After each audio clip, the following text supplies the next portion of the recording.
Hello all, welcome back. Today we'll discuss a very high yield topic for EMREE, that is regarding headache. Now headache can be primary or secondary. Secondary means it is due to some other problems, like you can have temporal headache in giant cell arteritis, you can have headache with raised ICP with an intracranial space occupying lesion, you can have headache with intracranial bleeds.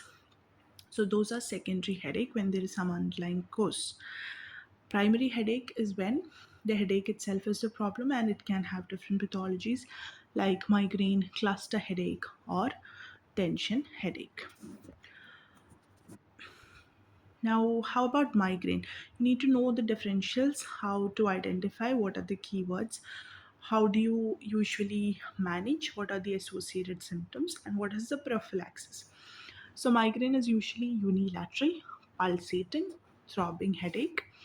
It's aggravated by routine physical activity. It can last for up to 4 to 72 hours. It is associated with photophobia, phonophobia, and the underlying pathophysiology is vasodilation. And the classical type is migraine with aura, and the aura can be either auditory or visual. And there can be different triggers for different people, like dehydration, sunlight, fasting, stress, menstruation, OCPs, bright light, and even foods like cheese, red wine, caffeine, etc. And the acute migraine is sumatriptan, which is a 5-HT1 agonist. And the prophylaxis, usually we give beta blockers, propranolol, or other options are topiramate and amitriptyline. And in chronic cases, there is also a role for botulinum toxin injection, Botox injection. Next, coming to cluster headache. Again, it's unilateral severe headache, which is usually periorbital, and it's usually affecting men, especially smokers, and is associated with conjunctival congestion, lacrimation, nasal stuffiness, and one associated symptom with cluster headache, which has been a previous question, is Horner syndrome. It lasts for 30 minutes to 3 hours, and there is no aura. And the acute case management is oxygen, 100% oxygen inhalation, and you can even give sumatriptan. And the prophylaxis here is C4C, which is verapamil. It's a calcium channel blocker. You can also try lithium in such patients. Next is tension headache, which is a band like pressing or tightening type headache. It is usually bilateral, and in elderly, you have to rule out giant cell arteritis. You can do an ESR if the ESR is raised, along with some blurring of vision. You don't have to do a temporal artery biopsy, wait for the biopsy report. You have to give hydrosteroid if you're suspecting GCA in such patients. Otherwise, if it's purely tension headache, try NSAIDs. There is also another headache which is called medication or analgesia overuse headache. Okay, analgesia overuse headache. That means the patient has headache every day, they're taking NSAIDs regularly, and they're having symptom relief with NSAID intake, but just after the medication action weans off, they have headache again. So what is the treatment for that? You have to cut down the medication slowly so that they'll recover. Next, coming to secondary headache. What are the red flag signs in secondary headache? If there is a sudden onset, great severity, like you say in case of SH, it is the worst headache of their life. With nocturnal presentation, age more than 65 with a focal neurological deficit, or a post-head trauma. In post-head trauma, you are usually suspecting EDH, which is usually fatal because it's an arterial bleed from the middle meningeal artery. And uh, and you are having lucid interval also. So you may have a false assurance, but after the lucid interval, the patient can worsen. And if there is associated infections like in meningitis, if it's neoplastic or SH, these are all causes of secondary headache. Now, a few words on trigeminal neuralgia. Trigeminal neuralgia is like a shooting or stabbing pain along the distribution of fifth cranial nerve, and the pain can be experienced even when the wind falls over the face. So it's excruciating pain. It can be triggered by cold, minor trauma, or even chewing and brushing. It's usually unilateral, lasts for 2 minutes, and it's usually due to the compression of the trigeminal nerve. And the treatment is carbamazepine. The final resort is surgery, which is microvascular decompression of that nerve. Then coming to our bleeds, intracranial bleeds, which can be SAH, STH, EDH, or intracerebral hemorrhage. SH is usually characterized and termed as the worst headache of life or thunderclap headache. So when you see that term, think about SH. They usually ask what is the next step in management if the CT comes out to be clean. So you're going to do LP after 12 hours of onset of headache because you're trying to see xanthochromia, that is settling of that RBC breakdown. SDH is usually seen in chronic alcoholics elderly with recurrent falls. EDH can be post trauma, usually to the temporal side, with a temporal fracture also. And it is an arterial bleed, so it's more fatal. And first in line investigation is always a non contrast CT, and it can pick up bleed earlier than an MRI. And here in this image also you can see the locations of that hemorrhage. Epidural hemorrhage is outside the dura, so it's called extradural or epidural hemorrhage. So it does not cross the suture line, and it's biconvex in shape. Subdural is within the dura, so it can cross the suture line, and it is usually concave or convex in shape. Then you have subarachnoid hemorrhage and intracerebral hemorrhage. In intracerebral hemorrhage, also, the location is usually remembered as PTPC, that is putamen, thalamus, pons, and cerebrum. Coming to SH, it can be associated with perianeurysm, autosomal dominant polycystic kidney disease, Ehlers-Danlos, or even coarctation of aorta. There are signs of meningeal irritation, so there can be neck stiffness. And if the NCCT is negative, what is the next step in investigation? It's an LP after 12 hours of onset to see xanthochromia. And you're treating with nimodipine to prevent the vasospasm and rebleed. And you can decrease ICP by hyperventilation and raising the head of bed. And the definitive management can be angiographic coiling or stenting. EDH or STH. EDH is going to be uh, biconvex shaped or lemon shaped, and subdural hematoma is concave or convex or banana shaped.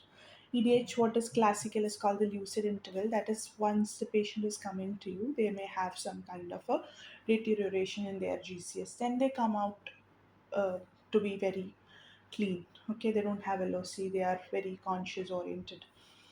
That is called the lucid interval. Then they collapse again, their GCS starts to deteriorate. And if you're not able to pick up the lucid interval, if you're discharging the patient without a CT during the lucid interval, you can be held criminally negligible. It's a medical negligence. You have to pick up lucid interval, you have to rule out EDH. So in case of an head trauma, if they had any warning signs like there was LOC, seizure, vomiting, or any falling GCS, and even if they come out of that state and they have a lucid interval, always better do a CT, rule out hemorrhage, because it's going to be arterial and it's going to be more fatal. The source of bleed is middle meningeal artery, it's a biconvex shaped.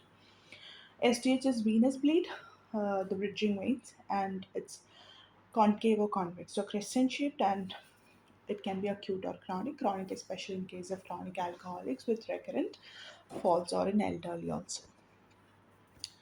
Then coming to intracerebral bleed, IC bleed, the usual sites of putamen, thalamus, pons, and cerebellum.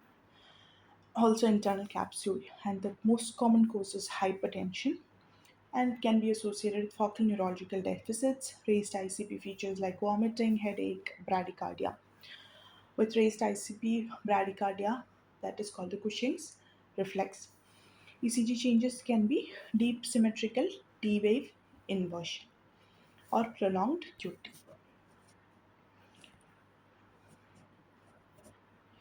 And there is something called Cushing's triad also, that is hypertension, bradycardia, and irregular respiration along with the raised ICP. Now, another clue, headache was in the morning. What you're thinking about? You're thinking about raised ICP due to usually ICSOR. Okay, so that is about our headache, primary, secondary, and the most important bleeds and the most repeated question of EMREE this cycle also. Every paper I have seen it. What is the next step investigation in an SH? They give a clinical vignette describing SH as the worst headache of life or thunderclap headache. CT comes out clean. What is the next step in investigation? Always do an LP after 12 hours of onset of symptom. You're trying to see xanthochromia. This is just an image showing all the different parts, and usually they ask uh, this part to identify. So this is your cerebellar vermis. This is your brainstem, which is midbrain, pons, and medulla. And here you have the fourth ventricle. This is the cerebral cortex, and here you have the corpus callosum. Underneath you have that lateral ventricle. Okay, and then you have the third ventricle finally connecting to the fourth ventricle. Here you have the thalamus also. Here you have the optic chiasma, and somewhere here you can have the pituitary also. Optic chiasma will be above the pituitary stalk, so that when there is a pituitary mass, it can compress the optic chiasma leading to bitemporal hemianopia. Again, this is about herniation, different kinds of herniation. You can have a subfalcine herniation, a transtentorial herniation, a transcalvarial herniation, an uncal herniation, which is more important, which can have the third nerve signs, and a tonsillar herniation downward, and a transtentorial herniation upward also. Okay, uncal herniation is usually associated with blown out pupil, that is ipsilateral mydriasis, or also called a blown out pupil. Okay, so cingulate or subfalcine herniation can compress the anterior cerebral artery. Transtentorial herniation downward can displace the brainstem. There can be rupture of paramedian basilar artery branches due to hemorrhages in brainstem, and it's usually fatal. Uncal or transtentorial is ipsilateral blown out pupil and contralateral hemiparesis.